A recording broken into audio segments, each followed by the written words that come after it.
Right. Uh, Good news, students.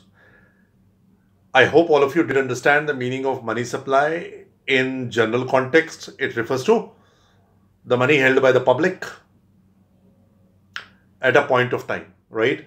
Stock concept, public distinguished from producers of the money in an economy. Now, RBI, which is the central bank of our economy as such, has come up with its own definition of money supply and has divided into four categories: M1, M2, M3, and M4. The most simpler one, which includes the minimum commodities as part of its definition, is M1, right? And then it becomes broader and broader, right? Currency, which includes paper notes and coins, is your first element of M1. Then it comes demand deposits. Students, these are checkable deposits, right? You know what checkable deposits? The ones which are withdrawable from the bank, right? Without too much of encumbrances and at a short notice, right? You can withdraw it. Money kept in the saving account, money kept in the current bank account. You know it, who maintains which one of the two. Fixed deposits not included in it. Clear? Right? And then the other deposits. Other deposits, smallest of the contribution comes from this category, other deposit in M1. These are deposits, students, which you have to understand are, let's say, for example, very small one can be government or its central bank in a foreign country having a account with RBI maintained as such, maintained with RBI. A Federal Reserve, you know it, is the central bank of US. If if it is having an account in India, it might be having an account with RBI.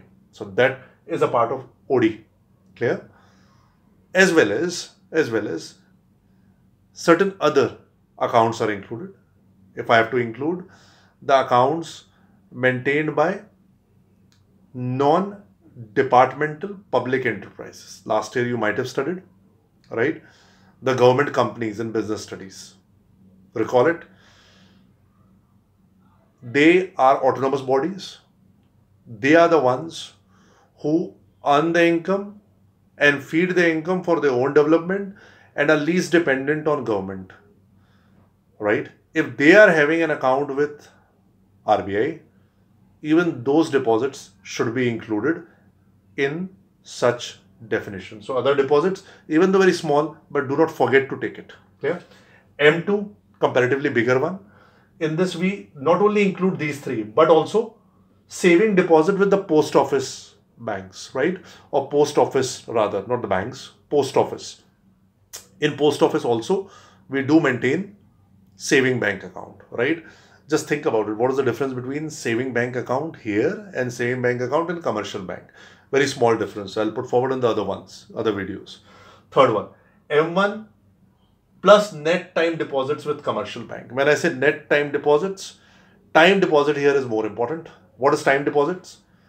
Fixed deposit, which can be withdrawn only after a stipulated period of time. So when I say M3, I mean to say M1, the entire one, plus net time deposits. Now, remember, this one is also net. What is the meaning of net here and net here? Common meaning. Interbank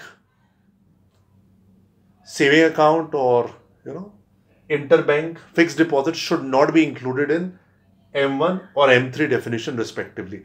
It should be only the firms and households maintaining their respective accounts, whether it is demand deposits or for that matter, time deposits. The fourth one, the broadest of the lot, M3, everything here, plus total deposits with post office. Total deposits means savings as well as fixed, all included in this one. However, excluding the national savings certificates. Kindly exclude national savings certificates in this one. Now, as far as the syllabus is concerned, students, focus more only on the M1 portion. They are only there to be remembered as a part of syllabus. not to be gone deep into. This is what your syllabus is, M1, and that's what RBI has defined. Remember, students, that's what it is. However, a upgraded version of such RBI's definition is also available. However, our syllabus is restricted to the older version. We stick to it. M1, M2, M3, M4. Most important being M1. Thank you.